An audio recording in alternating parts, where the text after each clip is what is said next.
this is how an agency, which is supposed to be protecting investors, but also facilitating capital formation and maintaining fair and efficient and orderly markets, is literally refusing to do its job, refusing to carry out its mission, to the point where so many people now are thinking about, should we just abandon the United States as a market for digital assets? This episode is brought to you by Chainalysis, the leading blockchain data platform that powers investigation, compliance, and risk management tools used by both businesses and government agencies around the globe. You'll hear more about Chainalysis later in the show. Welcome back, everybody. We have two very special guests, which we've had on before, and this is part of a broader regulatory series, which is becoming increasingly more important. We have Rebecca and Jake again. Welcome back, guys. It's great to have you. Thanks for having us. Great to be back.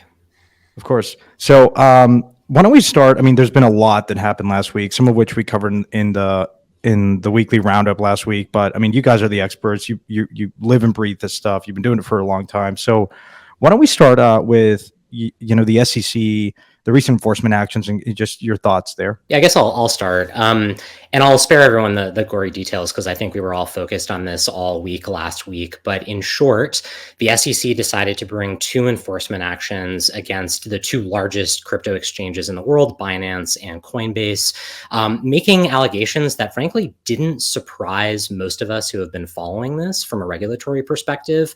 The SEC thinks that all digital assets except for Bitcoin are securities, and they think that anyone who is creating a secondary market for trading in those assets is violating the federal securities laws by not registering as a national securities exchange. They also think that staking services are securities. They think that stable coins like BUSD are securities, right? The SEC does not like crypto. Not exactly a big revelation.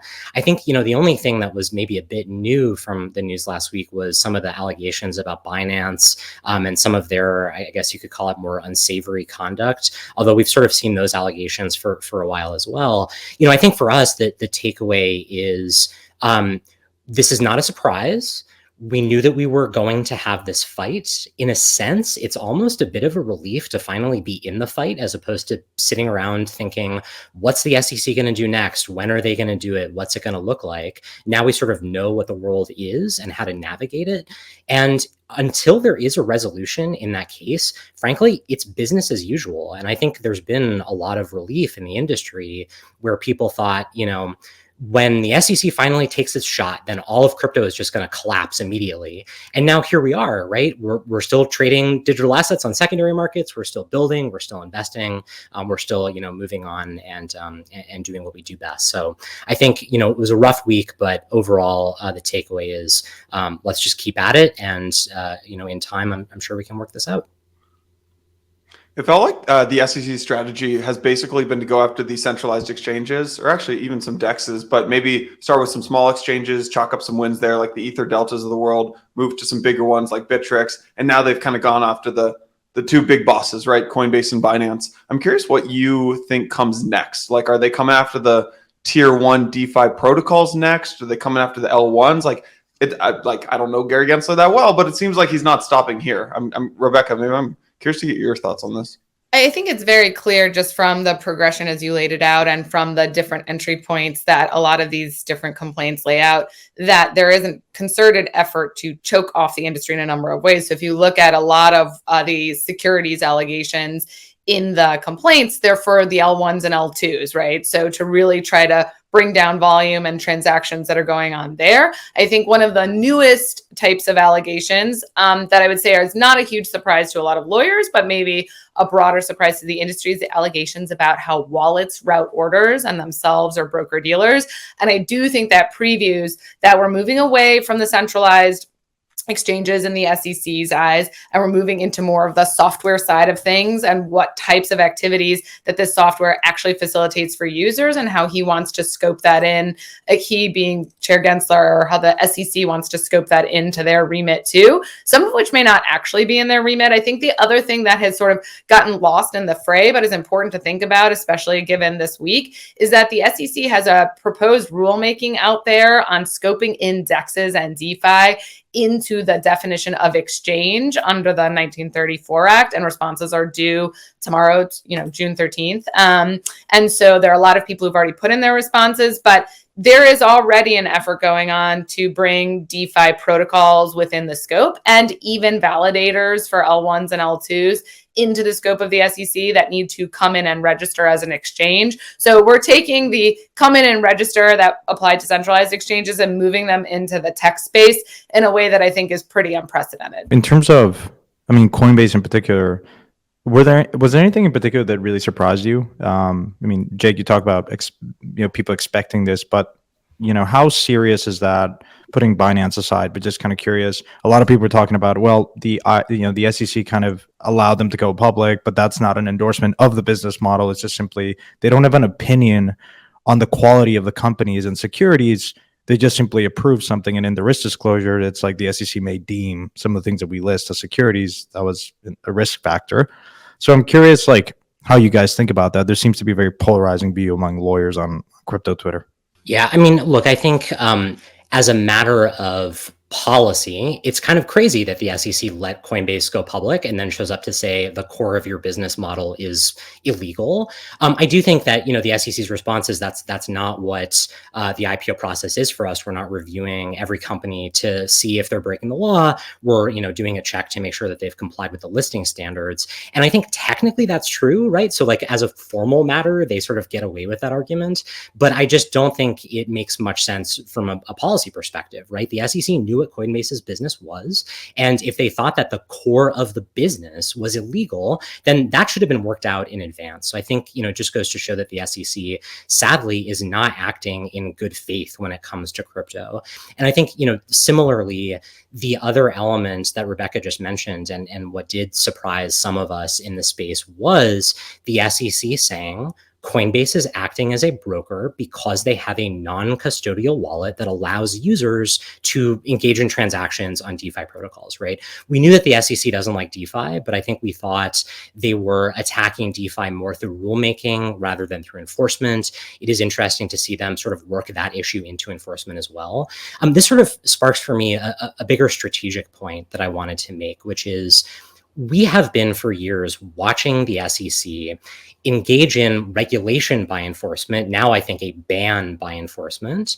And we've done so in a totally defensive and reactive posture, right? We sort of sit around waiting to see what shot the SEC is going to take next, almost as if we're sitting ducks. And of course, the SEC, like Jason was saying, has a strategy of picking off the low-hanging fruit first, building up precedent that benefits them, going after targets that either can't defend themselves because they lack resources, or targets where the fact pattern is as advantageous to the SEC as possible. That's how they pick their cases.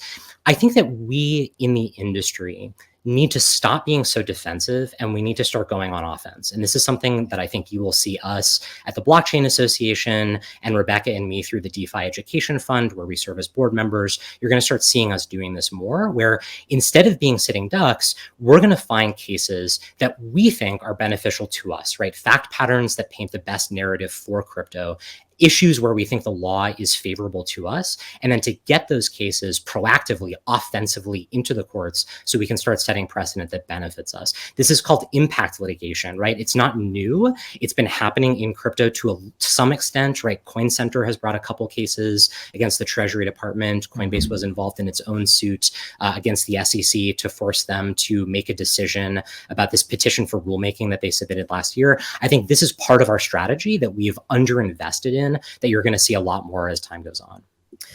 I think the other thing to underscore that builds off of Jake's point is Coinbase, I think, went public on either the last day of Chair Clayton's tenure or the first day of Gensler's tenure. And so the approval of Coinbase's IPO was done under a different chair. And so what you have to think about is truly the separation of powers in the United States, some of which Jake is alluding to. Like, the SEC is part of the general administration, the administrative arm of the government. We know what President Biden's stance is on crypto. He's made it clear in a number of things that have come out from the White House, or his administration has. But the courts, obviously, as you guys pointed out in your last week's roundup, are starting to take note and say, all right, we need to figure this out, because there is this rulemaking, you're not paying attention to it, but you are going ahead and suing Coinbase. So the courts are meant to be a check on the administrative arm and on the legislative branch. And I know we're going to get into it too, but there's a lot going on in a positive direction in the legislative branch that may be hopefully counteracting some of what we're seeing out of the administrative branch right now in the United States. Yeah. Why don't we talk about that? Because I saw a great clip from the what seems to be General Counsel Robin Hood really getting behind Coinbase's argument, which is we engaged with the SEC for months. I mean, it was almost a year, and try to make progress around the process to become compliant, to list these tokens, and then they kind of just went radio silent on us, and of course now Robinhood has delisted a number of assets, and I'm curious, what is something that is positive around that? Like in this, Jake, to your point around offensive litigation, sounds like Coinbase is really taking that approach as well to kind of corner the SEC and say, guys, it's time for you to give us clarity of what it is to come in and register, because no one's actually been able to do that. Chainalysis is the premier blockchain data platform. Crypto businesses, financial institutions, government agencies, regulators, and policymakers all utilize Chainalysis's data and services to make sense of what's happening on the blockchain. Chainalysis demystifies crypto by providing industry-leading compliance, market intelligence, and investigation support for all crypto assets for organizations like Square and Barclays and BNY Mellon. As regulators and policymakers work together to pass legislation that provides clarity for crypto businesses and protects consumers, they have the chance to do so with unparalleled data and research into the entire crypto ecosystem. Gain greater visibility and insight with the leading blockchain data platform by visiting chainalysis.com/empire. If you are looking into compliance and you need blockchain compliance, there is no better place. It is chainalysis.com/empire. I think that what Jake is saying is that, look, this is not necessarily from the SEC side of things. We understand its position. I suppose the SEC will say, or has brought out, or definitely crypto skeptics have said, oh, you wanted regulatory clarity. You're getting it now from the SEC through many of these complaints, but you don't like this type of regulatory clarity.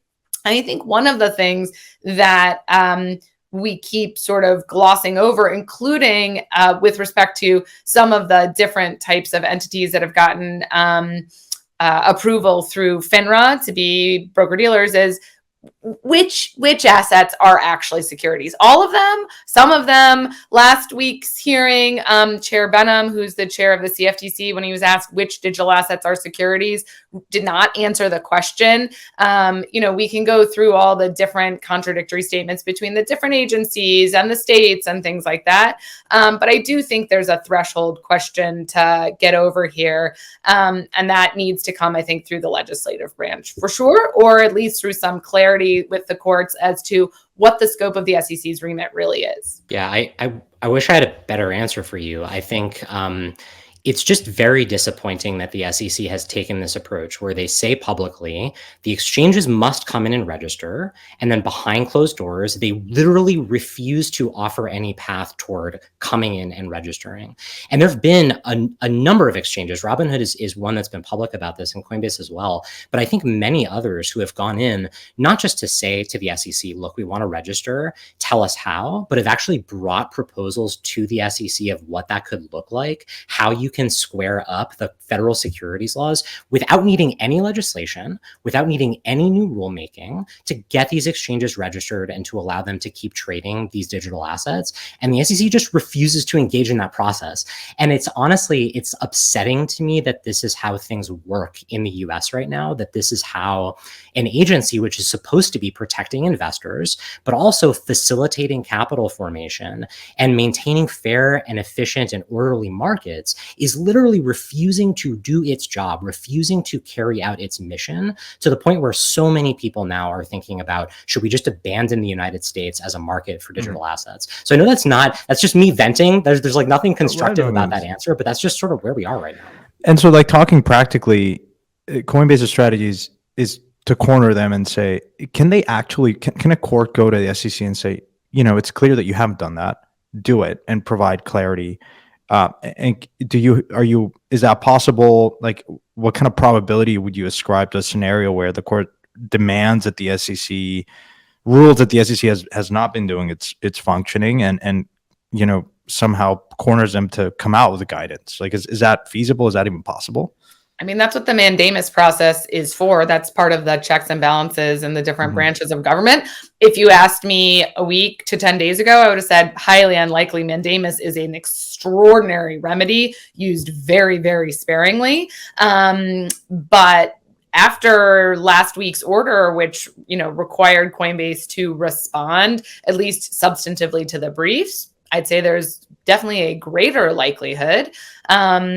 And I think it's very hard given how public the chair of the SEC has been with respect to his statements, some of which contradict each other, and some of with, how forward he's been about his personal views with respect to crypto assets, and how there are contradictory statements. Sometimes the chair is speaking for the SEC, sometimes he's not. Sometimes they won't tell you in court what their ideas are, sometimes they will. I think that some of that may just get into a quagmire that the courts see and say, like, no, we got to move forward here in a way that's actually, meant to be. Yeah. Well, let's talk a little bit about what's going on recently. Today, the UK, A16Z Crypto, which is one of the more influential funds of the space, really announced that they were opening an office in London. And then, Prime Minister Sunak was like really rallying behind that. The Coinbase has gone out and met with and visited Dubai and visited London as well. And then Hong Kong has put out an open petition saying, look, if anyone wants to come here, we're open for business and are welcoming. How much of that factors into, the political landscape in the US? We talk about, of course, innovate. We've been pounding the table saying innovation's going elsewhere, capital's going elsewhere. But is that really making an impact in DC? Like, are people feeling that? Is it going to matter? Yes, but only so much. I think, yes, it does have an effect. US policymakers don't want to see US companies going overseas, right? Their goal is to create jobs and to create tax revenue. And when you can show, not just say this is something that will happen, but actually show, look at Andreessen Horowitz, one of the largest venture capital firms in the world. They are going to London, and part of that is because of how the US government is approaching this industry. I think that really does matter. There's maybe two challenges, though, that limit the impact of that type of argument. One is it's still fairly unclear to policymakers in the US what the benefit of crypto is, right? We were talking before we started recording about use cases for crypto and how that is the one demand from all policymakers. And the problem is there isn't a mainstream, widespread adopted use case for crypto where my grandparents are using a blockchain-based product or service every day. And what that means is when you say to a policymaker, well, all of this innovation is going to go offshore, they're like, okay, what innovation and why should I care about that? And I think right now that is a major challenge for us to articulate exactly what those benefits are.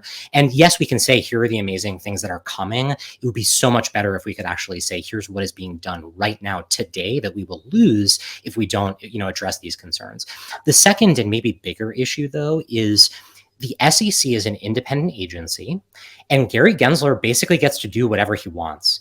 And yes, there is some element of oversight from Congress, but really Congress can't make him do anything he doesn't want to do. And so we're in this situation where I don't think the SEC's approach reflects the overall view of the US government, which is a massive entity that does not have a single perspective, right? It's extremely idiosyncratic, but it's very difficult for us to affect the, viewpoint of a single agency head who is independent, who has it in his mind that politically it is advantageous to ban this industry through enforcement or rulemaking or by whatever means necessary to, it seems, advance his own political career. So there's just not a whole lot that we can do, I think, to push back on that. I will say, just to talk about this use case idea, the one thing that may have been overlooked last week is that the Innovation, Data, and Commerce Subcommittee of the Energy and Commerce Committee. So it is the committee of Congress that is really focused on economic growth in the United States, held a hearing just on building blockchains. That's what it was entitled, and all the various use cases for Web3 and distributed ledger technologies. And it gave people the opportunity to start articulating what the actual use case was and why why there's a benefit, right? Like in Web 2, your privacy and your data and all of those things are compromised. And especially that's important for the Energy and Commerce Committee, which is very, very focused on consumer protection, including for data privacy, and why it's good. And I think it is worth, and maybe we can link it in the show notes, the opening statement by the chair of that subcommittee, Chair Bilirakis, was so surprising to hear from a legislator that we haven't heard before, who really said, like, this isn't, literally verbatim said, this isn't a crypto casino. That's not what's going on here. There is a broader use, and we need to start that conversation in DC, because we've only talked about the financial aspects of it and we see everything that's going on. So I think it's worth talking about and understanding that the broader conversation about use cases is starting to happen in DC. But as Jake said, I think the SEC narrative has just really overtaken a lot of everybody's psyche and what people are focused on right now. Was this I saw some clips about Ryan Wyatt, your counterpart, who was talking about, look, I come from YouTube. I was highly successful there. I went to Polygon because I saw you were right behind him. So maybe we'll link that. That was I thought stuff like that really is impactful, because when you see someone that was successful in industry come into the space, it really legitimizes the space. So, I mean, I definitely agree with you. It feels like at some point when someone becomes so obnoxious and goes to an extreme, it really helps other parts of the ecosystem really understand how irrational some of these arguments are and how much damage it's creating. Which leads me to the next topic of conversation, which is the McHenry-Thompson Bill, which is something that is perhaps being overlooked because there's so much noise right now and focus on Coinbase and Binance. But I mean, there's a mega thread by one of the folks at Paradigm, Justin Slaughter.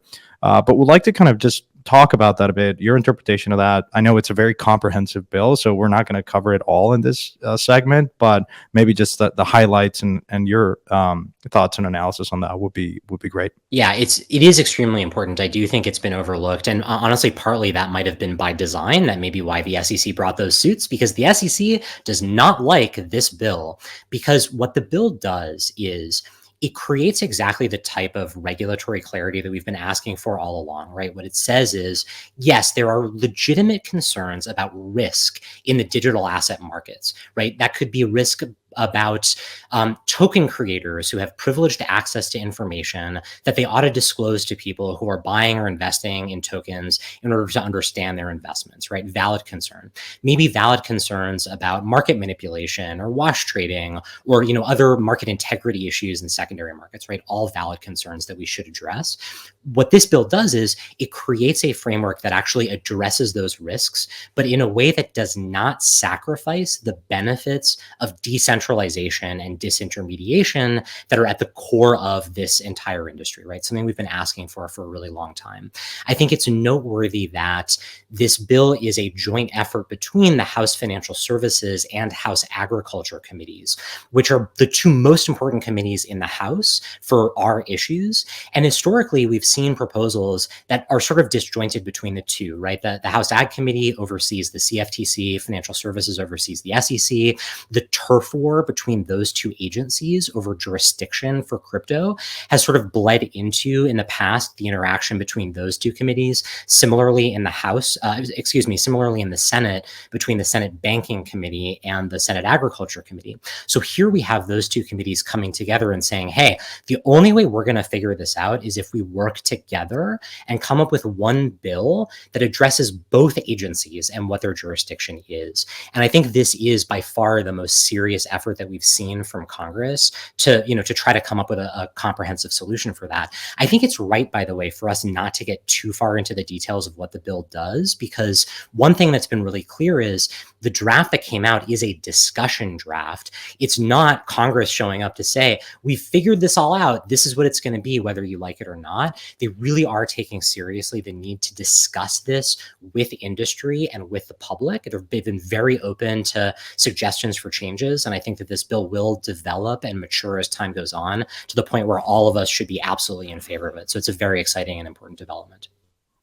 I think the one thing I would add is it addresses a lot of the realities of the way the industry works, right? There's a concept in there called end user distribution. Those are airdrops. When I was reading it, I was like, oh, airdrops, and wrote it next to it. I mean, it's really trying to address a lot of the ways it's not look, I think a lot of what we've seen from the SEC is square peg, round hole type of stuff. And this is really meant to fit what we know into a lot of the regulatory frameworks that we have, but also expand them out a bit, thinking about concurrent jurisdiction between the SEC and the CFTC, which does happen in the traditional financial world from time to time too, but also really dealing with how capital formation has worked. Super important, as Jake mentioned a number of times from the SEC's perspective, and also really trying to break out some of the information asymmetries that people have, I think, talked about in the industry between when you raise from VCs versus when you do an airdrop and things like that. So I think it does really, I think it is a Herculean effort that was put into it to really piece apart, but then also put back together in a regulatory framework the ways the industry has been working to date. One of the things that caught my attention was this idea of, this 20% ownership that seems to be really important if a team has 20% ownership. One thing that I want to get your thoughts on is this kind of definition of a decentralized organization, which said, and I'll quote, "This is kind of a broad definition, excludes any organization that is directly engaged in an activity that requires registration with the SEC or CFTC." Is that like problematic if the SEC holds a hard stance that everyone that is engaging in this industry needs to go and register with them? And so I'm curious if this like supersedes that, or how would kind of the SEC fit into that, because it could be really kind of difficult. It's a great question. Honestly, I'm still thinking through that. I read that definition for the first time 10 days ago and haven't had a huge amount of time to sort of parse what that means. I'm really curious what Rebecca thinks about this. I guess what I'll say is, I think conceptually, anything is better than what we have now, right? What we have now basically is the CFTC's perspective in the UkiDAO case, which is literally anybody who's doing anything in coordination whatsoever should be treated as if it is a typical entity, right? An unincorporated association and regulated accordingly. That's crazy and not workable in any way. So I think it is important for us to have some kind of definition that addresses what does it mean when you have unaffiliated, dispersed individuals who are acting in coordination in some way, but in a very different way from a traditional corporation or entity that should be regulated in a traditional way. I think where this becomes confusing, at least for me, is the concept of a decentralized organization. And I've always sort of felt this way about the term DAO, where it's like, if you're an organization, then how are you decentralized? Unless all we mean is a corporation, which in many ways is already decentralized. And then sort of where you put the regulatory burden in that context, I think, just gets pretty confusing. So hopefully I'll have a better answer for you once I've thought through that more. Maybe Rebecca's got a better one. Yeah, I think this is because it's a discussion draft. I think some of that activity actually falls properly under the exclusions a portion in, I think, 309 and 407 for exclusions for ancillary activities. I think it probably fits well in there, because I do not believe, given how well-intentioned and thoughtful this bill is, that they want everybody who's participating in a DAO to come in and register. Another thing that was interesting is they go on to define digital assets, and it covers quote unquote fungible digital representations. You read into that, and are they not talking about NFTs? Is that fair to say that NFTs kind of are in the safe ground, and just kind of like not really okay? And both of you are nodding, so I'll just I don't think this is meant to. I mean, look, the other thing you can say about this bill is it lines up for the most part with how other countries have been approaching regulating the crypto asset space. Mostly intermediaries, also issuances. That's very much the case in MiCA already. That is what the UK has put out, and that's what a lot of other regulatory proposals look like. Japan has already been regulating centralized intermediaries for a while now in the crypto asset space, and leave some of the harder technological issues, DeFi and NFTs, for further down the road. There's a DeFi study in here, and that's very, very consistent with how other countries across the world are handling regulating crypto. I totally agree. I think a a benefit of this bill is that it doesn't try to do everything all at once, right? It doesn't make perfect the enemy of good. I don't think we have any idea what NFTs are going to be in 5 years. And the idea that we would put NFTs into a bill like this and think we've like figured it out in 2023 is not an intelligent approach. And so major credit to the authors of the bill for sort of understanding that. And similarly with DeFi, as Rebecca said, this isn't trying to work out how do we regulate decentralized protocols for the exchange of digital assets. I don't think we have a really good sense of how you address risk in that type of environment. I will say, though, the way you phrase the question, Santi, is, does that mean NFTs are safe? And in a sense, actually means the opposite, which is like, if NFTs don't get clarified in this bill, then the next thing the SEC comes out to say is like, Bored Apes are securities or something like that. And then there's no legislation that protects them. So there is sort of a trade-off to saying, we're going to clarify this, leave the rest uncertain, and then we'll keep dealing with that uncertainty as time goes on. That's such an interesting observation, Dig, because I think for a long time we've been like, now it's very clear what their intention is. So like now you really want to define everything. I want to go back to something that you said earlier, which is this end user distributions, i.e. airdrops. And something that really caught my attention was this idea that, and I'll quote again, that these end user distributions, i.e. airdrops, are neither investment contracts nor interstate security transactions. I mean, I think this might be one of the most important and pro kind of things in this particular working draft, because then it really opens up the possibility for you as investors and consumers to get access to airdrops, and that has not been the case for such a long time. Is that fair? Yeah, I mean, I think what we saw very early on was airdrops were very ubiquitous and went to everybody. I think we saw then a shift to specifically excluding U.S. persons from airdrops from a lot of people, or from a lot of different projects. And this, to your point, would allow U.S. persons to be able to receive tokens via airdrops. But look, as Jake said, this is a discussion draft, and there's going to be a lot of negotiation over it, not just in terms of industry and Congress, which, by the way, I will say I give a lot of credit to Chairman McHenry's team and others, but they have been very open to feedback, and they are hoping that people give them feedback on it. But there will also be a lot of negotiation within these two subcommittees and these two larger committees, and then in the House and the Senate themselves as to what is even viable. So I think this is a very forward-thinking bill, and I think it does open up and meet a lot of the objectives of both the SEC and the CFTC, but they may not remain that way, when we see it even get passed out of committee. Yeah. This is an all GOP bill, it looked like. So the bill may pass the House, but it obviously needs some serious Democratic support to really get pushed through. Is that just the unfortunate reality of today, is that crypto has gotten so politicized that it's now a pro crypto equals Republican, anti crypto equals Democrat? Is that just how things go moving forward? Well, hopefully not. And one of the things I think the industry has done well at sometimes, but may have fallen off a bit. When Jake was heavily involved in the infrastructure bill, everybody was calling their representatives, and there was a lot of grassroots movement. And I think the industry sort of raises itself at times that feel very existential and then sort of goes quiet again. But I'll tell you, when I am on the Hill a lot, I do hear people say, like, nobody's calling me saying they care about this. And I think it's really, really important to put calls into your representatives, not one time and not when it's existential, but over and over, including if you live in a district with Democratic representatives, because you need the reps all to hear that you care about this, that there's innovation here. It impacts you, your job, because what they're supposed to be doing, and their job is to serve their constituents. So if they think this is an issue that their constituents care about, they will dig deeper into it. And then I will say, if you're engaging with your representatives, don't use technical jargon. I will say, I also heard a lot on the Hill last week, like, stop making it so complicated for us.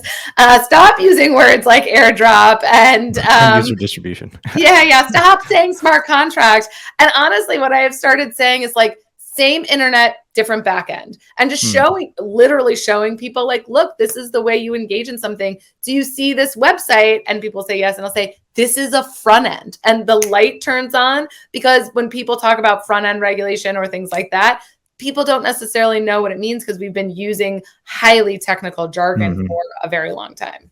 Yeah. Well, there's the document's 162 pages. I don't intend to go through everything. The last section I want to talk on about, and then kind of get your thoughts around how this compared to MiCA and some other kind of progressive regulation across the world, is this idea of digital commodities. They basically said, digital commodities are digital assets that are issued through an end user distribution or that are related to a working, certified, decentralized network. The problem is that then the SEC, I think it's a jurisdiction of the SEC to deem what is and is not a decentralized network. And as we've seen historically, they've been kind of dancing around that. But apparently, I think my understanding is this is still a very positive step forward, because the SEC has, I think, when someone would go in to register, they have, I think, like 30 days or so to reject that certification and provide kind of a detailed analysis. So in some ways, at least you're allowing them to like set a precedent of do's and don'ts. Right, which would be really useful, at least from a clarity perspective. Is that a fair kind of interpretation? Yeah, look, I think there is some risk to it, but one, the bill does define decentralization. It does define a functional network. It does set out timelines for what you're supposed to, and when you're supposed to hear back from the SEC. And the other thing that the bill doesn't explicitly say, but is true for everything, ultimately, you could appeal to the courts if you don't like the decision. And, it's the court's job to interpret the law, and they'll look at this legislation and go from there. So, all hope is not lost. Yeah, I agree with that. I would say this is one of the sections of the bill that will likely be revised as time goes on. I think this is one of the most important issues. And look, this issue lives on a spectrum of how much should Congress delegate to the agencies. And in a way, this also becomes something of a partisan issue, where Democrats in general are more comfortable delegating authority to the administrative state, so to speak, right? Letting agencies make decisions, whereas Republicans tend to be less willing to allow unelected officials in the administration to make those types of decisions. And I think, as Rebecca described, the discussion draft tries to draw a compromise where it says we are going to delegate authority to the SEC, which, look, I mean, maybe they need some authority in order to do their jobs, but there's going to be some checks and balances on that, some requirements, so that we don't live in the type of world we do now where the SEC can just say, no, we think all digital assets are securities, and there's basically no recourse whatsoever. That said, I don't know that we should accept any type of delegation that allows the SEC, since we know that they would rather crypto not exist in the US, that allows them to sort of take that same position and then just justify it through legal loopholes and then put us back in court for another 3 or 5 years trying to argue with them about it. I don't think that's a good solution. I know. The one thing I'll say to go back to it is like the policy changes as the administration changes too. And so having this very clear set of, now it feels very existential to delegate that to the SEC, but you don't know how things are going to go forward in the future. And the interesting thing is I heard former Chair Clayton speak at a big conference last week. Invest. I thought it was Bloomberg. That's right. Yeah, I think it was, yeah. Yeah. And look, he still says, I believe in the agency. I believe in its mission, but there's one value here, and there are two ways to try to bring this all into compliance that may not be enforcement related. And so I think that even though he was obviously very aggressive going after ICOs and some other, I think as Jason alluded to earlier, he had some early enforcement actions like Ether Delta, which I would say was more centralized. They had a centralized order book. The founders held the admin keys and stuff like that. But even though he did, sort of start this, I think that people's thinking does evolve. And so when you look at the bill, you can't only look at it in the vacuum of what's going to happen today, but in a much larger, broader, long-term context of clarity. Has this been I think one of the things that I've appreciated is that Gensler is also kind of unpopular with other non-crypto people, because it seems like he hasn't addressed kind of core issues, ESG and some other components. I'm not too familiar, but at least it's a sentiment that I get. Talking more broadly about the agency and the kind of the checks and balances, has it been a problem historically where the SEC has overstepped and become problematic for other industries? I mean, we talk about I think a gold ETF, but that was way back in the 40s or 50s, I believe. And then the UK kind of passed it, and then they passed it. But why hasn't no one kind of thought about maybe kind of ring fencing or having more checks and balances on this delegation of authority to the SEC? I don't know that the SEC has ever acted like this to any other industry. And maybe I'm just too young to remember an instance like this, but like, look, people have always complained about the SEC. They're a regulator. Industry has always complained about their regulators. That's not new. And I'm sure there were complaints about Sarbanes-Oxley and about Dodd-Frank and all these kinds of things, right? But nothing like this, where the SEC is literally trying to ban an industry without Congress having ever said anything about how the industry should be regulated. And during the course of Congress discussing legislation that would regulate in a healthy way that industry. I think we're like way outside the realm of any experience or precedent on this kind of thing. But I don't know, maybe Rebecca, who knows more about financial regulation than me, will tell you a different story. No, I've been saying this, very recently to people for a long time. Like, I mean, as a litigator and regulatory enforcement lawyer, I've just never seen anything like it. Jake's right. Nobody's ever like, oh, the SEC is really happy to get this, subpoena from them or anything like that. Even outside of just the crypto context, I was litigating financial services issues for a long time, but this is unprecedented. And especially just to go back to something we talked about earlier, in the context of the world isn't going about this the same way. So, I mean, there are real concerns. The rest of regulators across the globe are talking about them, including international regulators like FATF and the Bank of International Settlements and things like that. But this is just an outlier as far as everything else goes. It does feel super bizarre that on one end you have kind of the McHenry bill that is thoughtful. Congress, there's people within kind of in both camps and houses, whatnot, trying to like make progress. But then there's an agency that's really kind of like a stubborn child. It just says no to everything. And in stark contrast, like, I guess if you're a listener and you don't care about crypto, but you're in another industry, well, this really makes you think, at minimum, we should just rethink the checks and balances and the delegation of authority to an agency, because it can, as they are being problematic to crypto today, they can go after and look, if you're in the marijuana industry, I mean, they approved a bunch of IPOs. Like, if you're in some other industry that maybe down the road it becomes problematic, then this impacts you a lot. I feel like there have been other times that administrative bodies have overstepped, like maybe DOJ against Microsoft in the late 80s or late 90s, or like European Commission was criticized for like what they've done with like the antitrust cases against big tech, or FCC and net neutrality. But in every one of those instances, there's like this strong why that they have, and the only why that I hear from the SEC is protecting consumers, which like fundamentally doesn't make sense in my opinion, but I guess that's just my opinion. Like, it feels like those other cases, you could argue there's been this overreach, but there's also a strong why. It feels like that's missing here. I mean, I think the SEC's response would be something along the lines of, these are securities that are now being offered to retail, which we don't typically allow except in very, very, very narrow circumstances and through, a very clear system where there are no conflicts and you know exactly how it works. And so there's none of that here. And so since there's been this access to retail and there's been a lot of thoughts of these get rich quick schemes, we're really just trying to, that's why they keep saying we're trying to protect investors. But to go back to, the issue of, well, there's been a massive drop in Coinbase stock when the SEC did approve, right, their S1 and their IPO and things like that. So the question is, like, what way are you protecting consumers is the real issue.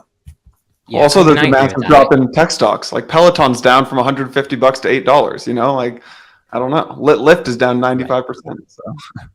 Right. And look, we saw this in the dot-com bubble like 20 years ago, right? I mean, this, in a way, we're just sort of reliving history to an extent, although in obviously a much more and in some ways very unprecedented way. Look, I think also ultimately it's all politics.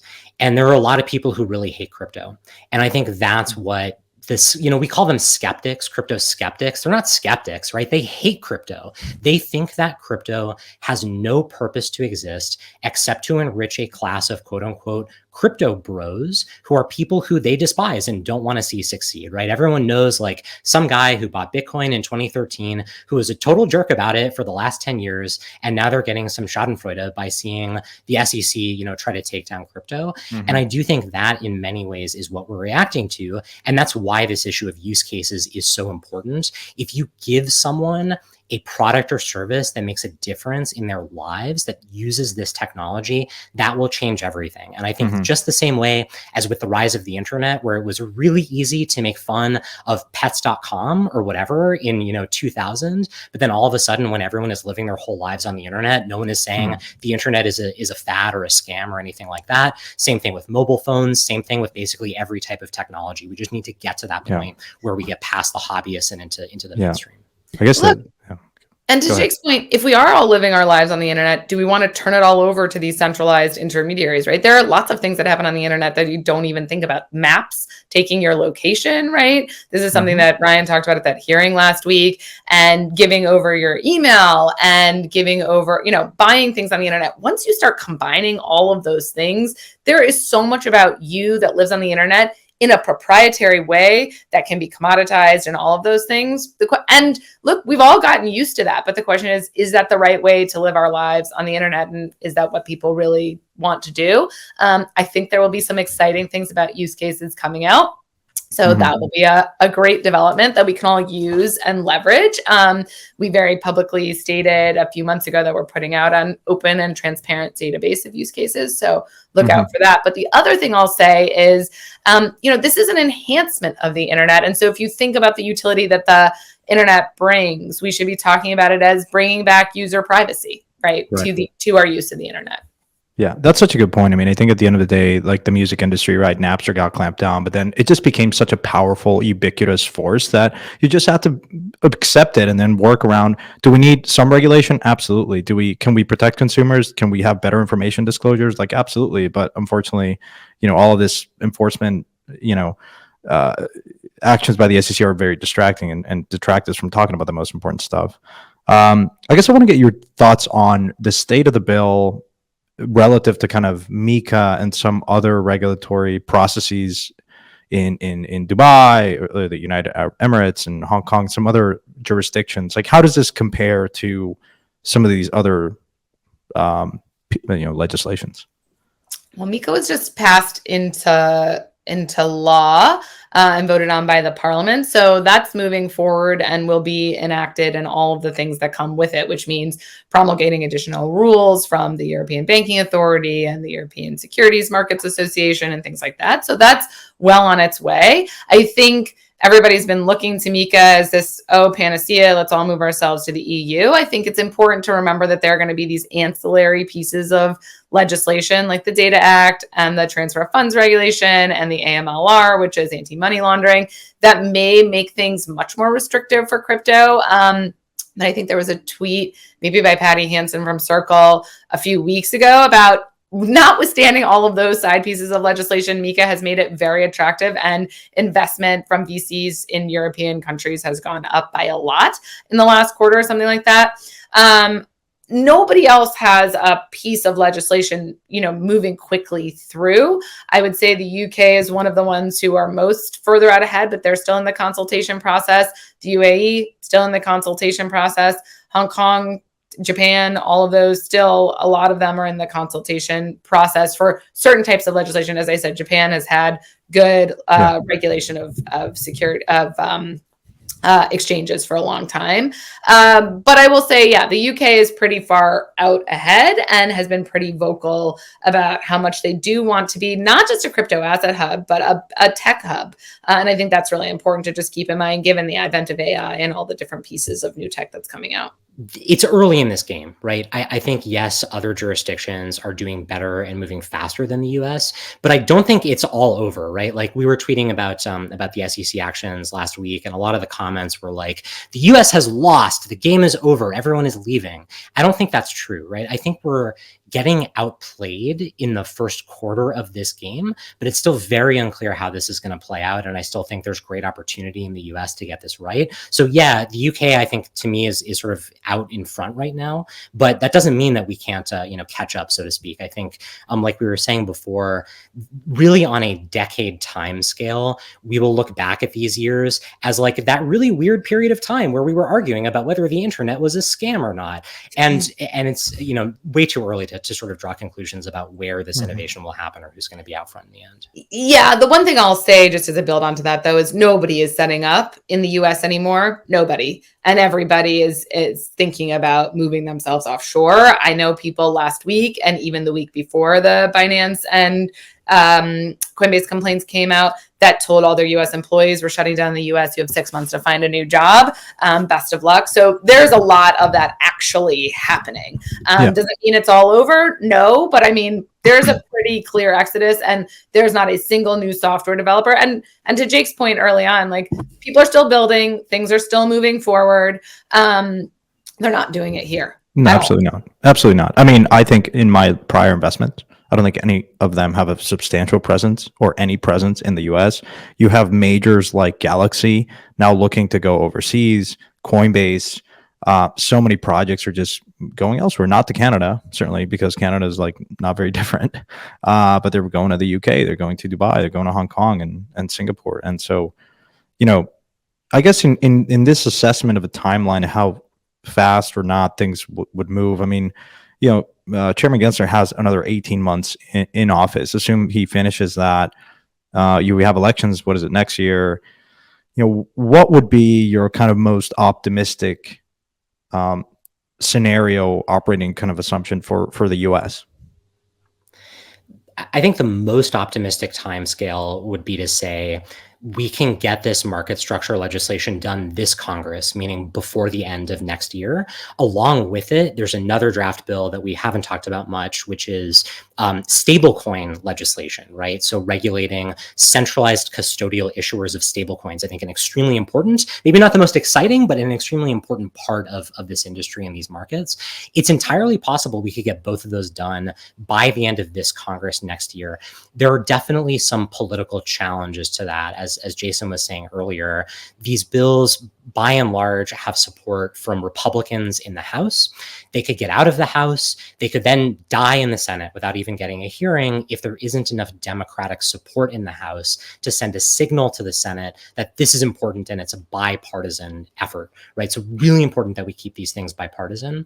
I do think it's more likely that the legislation will make some progress this Congress, but then we're going to have the presidential election next year and nothing will get done because of that. DC sort of freezes up starting at least in like June of next year because everyone is just focused on the election. And then in 2025, we're going to have a new presidential term, maybe a new president, maybe not, but either way, there's going to be a transition. That means new leadership comes in.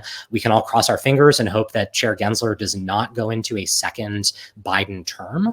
And then we have a whole new Congress, and who knows what can happen in terms of control of Congress. So I think it's likely that we're still talking about this legislation in 2025, 2026. That's probably the same timeline for the litigation. So just as an example, the SEC brought its enforcement action against Ripple over XRP and its security status in December of 2020. We're now almost 3 years ahead, and we still haven't gotten a ruling even on the motion for summary judgment. And it could go on even past that to a trial or up to appeal at the circuit court and even to the Supreme Court. So I think it's likely that in 2025, 2026, we're still dealing with these Binance and Coinbase enforcement actions and whatever else the SEC decides to throw at us. So I think that's the most reasonable timeline, is maybe by the end of next year, but more likely 2-3 years, we'll still be talking about this. On that point, I mean, when they go after majors, Binance purportedly is earmarked over $1 billion to fight this. Coinbase is also very well capitalized and has a pretty good bench to go in and fight this and even be proactive and aggressive in litigation. The SEC has continuously asked for more resources with this debt ceiling. I mean, I don't know how much they actually got. I mean, I know the IRS cut back significantly in their proposal to expand kind of the number of staffers. How, like, the SEC would it be fair to say that the SEC is spreading itself too thin when it goes after kind of two major players in the space? Do they have the resources? I mean, they're fighting Ripple, Grayscale, and Coinbase and Binance, potentially others. But like those four feel like, those four entities have plenty of resources to kind of draw this out and kind of see it through. I'm curious if you believe in that, how important that is. I'm just kind of curious. They have resources to do, let's say, 4 big, cases that you're talking about, 5, but they're not stopping there, right? As we talked about at the beginning, Right. like Yeah. there's going to be more. As Jake talked about, there may be impact litigation. They may be flooded with some impact litigation. So you're right. I think resource constraints is really important to think about as things move forward and as the industry reacts to what is coming out of the SEC, to think about the fact that what something looks like on its face may not necessarily be everything that's going on behind the scenes or tell the full story. So I think that's really, really important. I guess we've talked about Binance, Coinbase. We've talked about kind of MiCA and some other jurisdictions and the McHenry Bill. What else has caught your eye in the regulatory kind of landscape recently, or stuff that you want to cover in this segment? It's kind of funny because there's so much going on all the time, and it's so hard to digest all of it. And even for us, Rebecca and me working in policy full time, it's like every day there's something new that happens, and it's hard to keep track of. I guess one other thing for folks to keep in mind is a throwback to the infrastructure bill, which we mentioned earlier. So as people may remember, the infrastructure bill had new provisions in the tax code that basically said a whole bunch of people who are not doing tax reporting right now should be doing tax reporting. And one of the issues there was, does that only apply to someone like Coinbase and Binance, right? A centralized exchange that has relationships with customers who honestly should be getting some tax report from that entity to make their own, experience paying taxes easier. The big question though was, what about DeFi, right? What about a non-custodial front-end provider? Do they have to do tax reporting? Meaning, do they have to KYC all the users of the front end and then file a report with the IRS saying what the user's transactions were? And until now, those rules have not gone into effect because the IRS has said, we are going to do rulemaking over what the definition of broker, the key term in the infrastructure bill, is. And they were supposed to do that rulemaking like a year and a half ago. And every time we check in, it's like, yeah, it's right around the corner. It's going to come out next week. And then it never comes out. And we heard this again in May. It was supposed to come out in May. And we're still waiting for that. But I think that's sort of the next big shoe to drop, is this question of tax compliance in crypto. It's a big issue and one that we have to figure out. And I think when the day comes that the IRS publishes a 600-page draft of broker rulemaking or something like that, then we're going to spend a whole lot of time talking about that and trying to figure out how do we make tax reporting make sense with crypto. I guess both of you spend meaningful time in DC. What's the overall sentiment there? Like, I've heard obviously that there are folks within these agencies, staff that is actually pro crypto, has spent a lot of time thinking about it. I've heard also that, there's kind of disagreements within the people are losing credibility. I'm curious, like, how you guys have observed the kind of the sentiment in DC evolve and change over time and how it is today. Yeah. So even though I'm doing full-time policy, I'm still a lawyer. So the answer is it depends. and it depends on who you talk to. And I think all of the points you're making, Santi, are right. There are some people who are, and probably always were and remain, skeptical. There are people who've spent time learning about the technology, including within some of the regulatory agencies in ways that may surprise you. And not just at the SEC, but even broader agency perspectives. And there is at least an understanding of the tech and also of a lot of the nuances we talk about, right? Where lots of people talk about money laundering happening through DeFi. They understand it happens there. But I think we saw in the DeFi Treasury report, they said most of the money laundering happens in TradFi still and with, national currencies or fiat and things like that. So I think it depends on who you talk to. There can be nuanced understanding. I think the other thing that may surprise you is that there are definitely people who've been longtime crypto skeptics who at least understand that there needs to be some form of regulation and may be turning to what that looks like, whether it be the McHenry Bill or something else that they themselves want to work on or put out. But I think there is a slow, broader understanding that there may need to be something. I think the vigilant crypto skeptics you're not going to change them. And none of the arguments we're all putting out, overseas or this or any of that, it is going to change people. I think the thing that cannot be forgotten and that I think we all don't want to talk about is FTX, and particularly that Sam was so prominent on the Hill. It's not just FTX imploded. It's that Sam was on the Hill all the time. And at least when I'm there, I hear about it.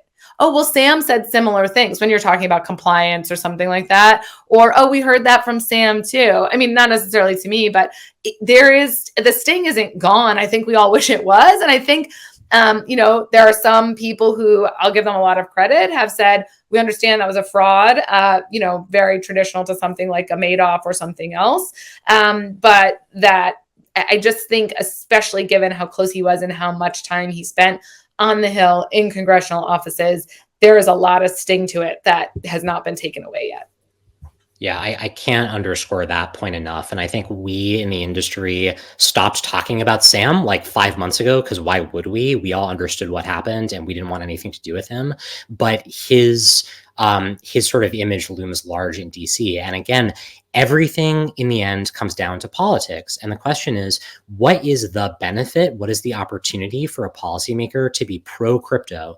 And basically what they're saying to us is like, we don't hear about your issue very much. Like Rebecca said, no one calls us to tell us they care about this. We're not seeing it making a meaningful impact in the market or in the world. We're not seeing people using this. And we don't want to take the risk of being aligned with your industry, given what happened to all the people who, were sort of in bed with Sam. And so I think we're still fighting through that. I think we will fight through that. Like, one of the best things that has happened recently is Rebecca deciding to do full-time policy work, even though she's still a lawyer, because it takes people like Rebecca spending some time in DC explaining this stuff to people. The problem is just like, Rebecca's one person and we need an army of Rebeccas in order to get that done. And that requires a lot more resources than we have in sort of like the crypto policy infrastructure, right? We're getting outspent 100 to 1 by the banking industry. And obviously they're not our friends. And so that's just a big challenge that we're up against as well. Yeah. Well, we can go on. And I know this is going to be part of a broader segment. I mean, bring you guys every month to talk about the latest developments in regulation. I think this was a great episode covering a lot of the stuff that is super topical. And I think it's always great to hear your opinion and interpretation. So in summary, it sounds like, if people listening, they want to understand how they could help. And I heard you say, look, we need to be more proactive about showing people the positive use cases of this technology. So if you're an artist and you've benefited from this, if you're a collector, if you're, I think these are some of the stories and anecdotes really help at the local level, at the, broader level, of course. And also it sounds like there's going to be plenty of opportunity to really kind of work through this 162-page draft of McHenry-Thompson Bill, that if you're in industry, you could certainly like engage and participate in refining this working kind of draft of sorts. So those, I think, are the two kind of takeaways for me, at least, for people that want to help and your causes and the industry as a whole. So I don't know if there's anything else you would like kind of close with, but I think this is really good. Good. I mean, I think Jake and I put out a lot of what we sort of talked about as what are the takeaways for the industry. Call your reps. Think about how you can be proactive. Call Jake if you want to ask or reach out to him if you want to figure out how you can support any efforts that BA is doing in DC and in the courts in a broader way. And I think the other thing, not to be super cheesy, is like, keep building. Fine if you're not going to do it here, but keep building. I think for those of us who have been in the industry for a long time, and I think one of the reasons I really did turn to full-time policy is I'm a real believer. And if you are, and if you're building something great, just keep building it. It may feel rougher before it feels brighter. As Jake said, we're really getting into it now. And I don't think that the Coinbase and Binance complaints were the end of what we may see from the SEC, but I think just keep moving forward and maybe stop fudding on Twitter. I would love if people could stop doing that, but that's just my own personal. No, Rebecca, I'll tell you, wishful thinking. The FUD's going to continue, but I will say, one of the treats of my job is to get to talk to so many of the founders that I get to invest in, and I always am reminded that they're always usually way calmer than most people, and they just keep their head down. Talking to Stani for so long, all these folks, like, they just have their head down and they know that what their North Star is, and they keep building. And I think that's honestly, people like that are really what drives us forward, because then it shows up in the use case, and that's kind of the most important thing. So I agree with you, but I think crypto Twitter will continue to do its thing. So we're here to, and hopefully people are tuning in and listening to what you guys have to say, because I think it really is important to get it, as close to the truth, and you guys really do that for us. So appreciate both of you coming on, and we'll see you next time.